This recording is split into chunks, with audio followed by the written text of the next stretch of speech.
when most people start on like their journey of like self-improvement, consciousness or whatever, they start to try to get on top of their thoughts more than anything. But what I've come to realize is that it's not really about your thoughts, it's about how you react to them. In saying that, I mean that, you're going to think a lot of things. The mind is a tool, it's not who you are. You are not your thoughts. Your mind is something that's used in order to think, in order to piece things together, maybe analytically. But that's not everything. That's not who you are. One thought doesn't define your character. It doesn't make you a certain way. It doesn't make you a certain person. People have negativity in their mind all the time. I think the mind always searches for issue. The human mind always is gonna find a problem with something. That's just the subtle discomfort of being alive, I guess. But that's not a negative thing, because it's not about those thoughts. It's not about that feeling. Sure, you can train your mindfulness to get to a point where most of your thoughts are positive, but it starts with your reaction to those negative thoughts. I feel like in some ways that energy compounds upon itself. When you're giving direct attention to a thought, to an idea, it makes it more real. It starts bringing more of that into your life. Not so much so just because you're thinking about it, but just because, the more you think you are your thoughts, the more your reality is going to reflect what you think. And if you're allowing your mind's negativity to seep into your reality, then that's what it's going to be. It's about making that choice, when something negative happens, when you want to be angry, when you want to have an outburst, when you want to whatever, to observe the thought rather than, directly react to it. All we are is a reaction to our external world. That's what we are externally and internally. How we relate to something. I've been bringing this up a lot. It's not everything in life is really about how it relates to you, how someone else relates to you, how a certain situation, how something made you feel, how it relates to your feelings, how it relates to your person. It's about generating that dichotomy, being aware of it, and utilizing it to the best of your ability. The more you control your reaction to your mind, the more I feel like you have that observer mentality rather than the thing experiencing it. And I don't necessarily know if that's a good or bad thing, but the way I've seen it, it's much more helpful than harmful.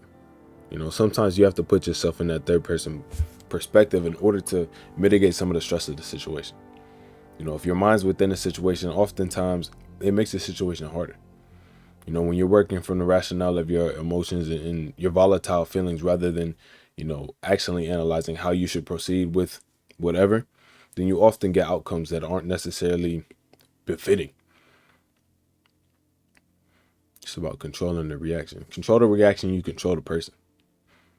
All people are externally is a reaction. You do something to somebody, it's how they react. You say something to somebody, it's how they react. Conversations are reactions. Everything is about how you feel towards that, how you express that feeling, and how you move forward.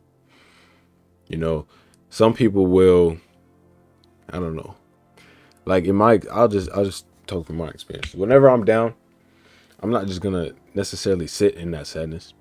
I'm gonna experience the feeling for what it is, but the way I react to it isn't gonna be akin to that. Like, I think that in some ways we have to be responsible for ourselves and how we handle ourselves,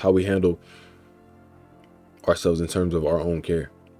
If I'm feeling down, that I just take it as a sign that I'm not taking care of myself enough, or I haven't done something in order to make sure that my mental was to the point where it needed to be. So I take the steps to do something like that rather than to sit alone with that feeling and not be productive. And recently, I can't lie, I haven't been the most productive. I'm getting my stuff done, but it's just like I said in my last video, it's about finding your way back to yourself. I think part of that is controlling your reaction. Being in the present moment is somewhat controlling your reaction in a way. It's like being present enough to understand how you feel about something and understanding how you want to move forward with it without necessarily getting lost in the moment. When you get lost in the moment, you lose a lot. It's like Hugh He who squints his eyes in search has obscure vision. You're being within a certain tiny point. You're missing the whole grand scheme of things. It's about being that within yourself, being that person to tell yourself when you're tripping, tell yourself when you need something else, some type of stimulation, like maybe you need a nap, maybe you need to read, maybe you need to write. Taking care of yourself. That's what I think it's really about.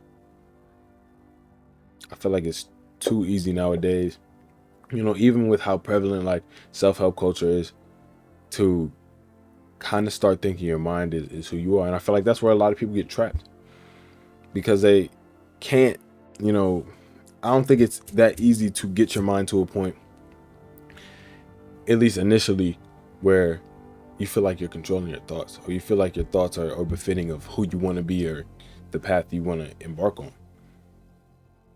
I think you have to start with controlling how you react to stuff, because on a fundamental level, that's going to become your habitual stuff. It's like the paradigm of human consciousness. What you're conscious of becomes your subconscious, becomes your reality. You have to be conscious of what you're being conscious of, conscious of what you're allowing yourself to intake, so you can be mindful of what you're becoming. If you constantly let negativity run rampant through your mind, it's going to seep into your character.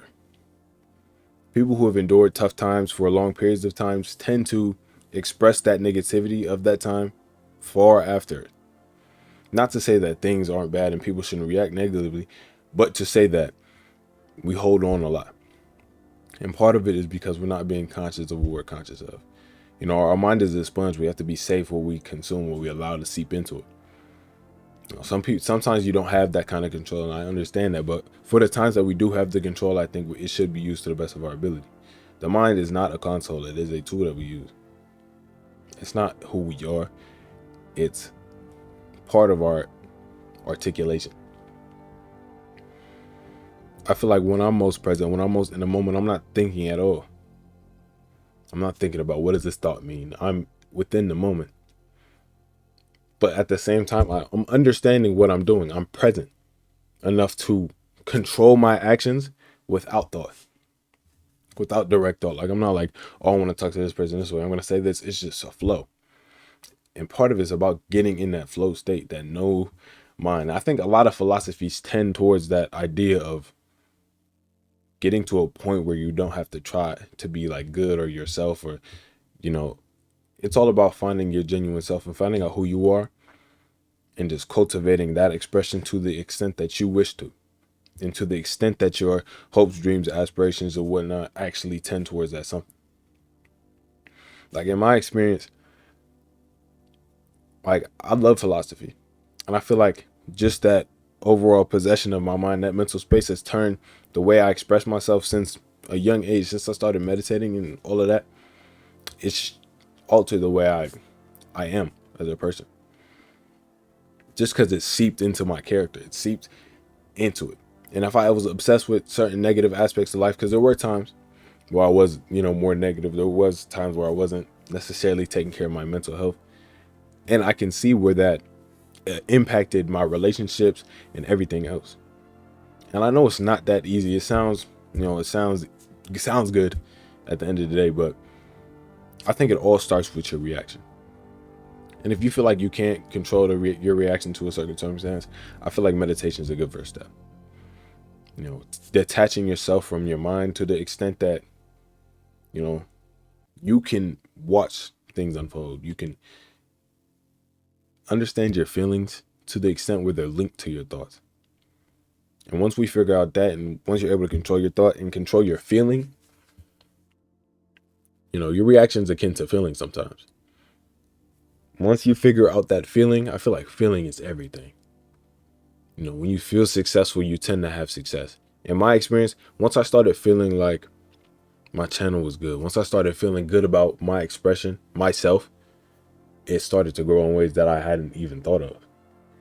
I've started to grow in ways that I haven't even thought of, just because of the overall appreciation I give to myself, not in necessarily a cocky way or ignorant way, but in a confident, humble way.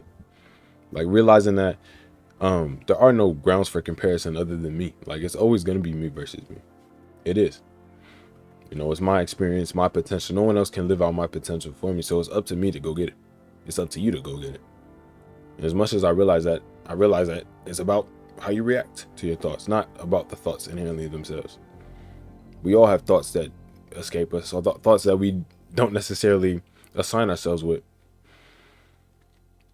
But that doesn't make them us. If you're watching this, it's not you, are not your thoughts. If you have negative thoughts that run rampant all the time, that's not you. That's just the pattern at which you've allowed your mind to take. And in the book called Becoming Supernatural that I'm reading, it talks about how we get addicted to our some of the chemical reactions in our brain. We get addicted to certain feelings.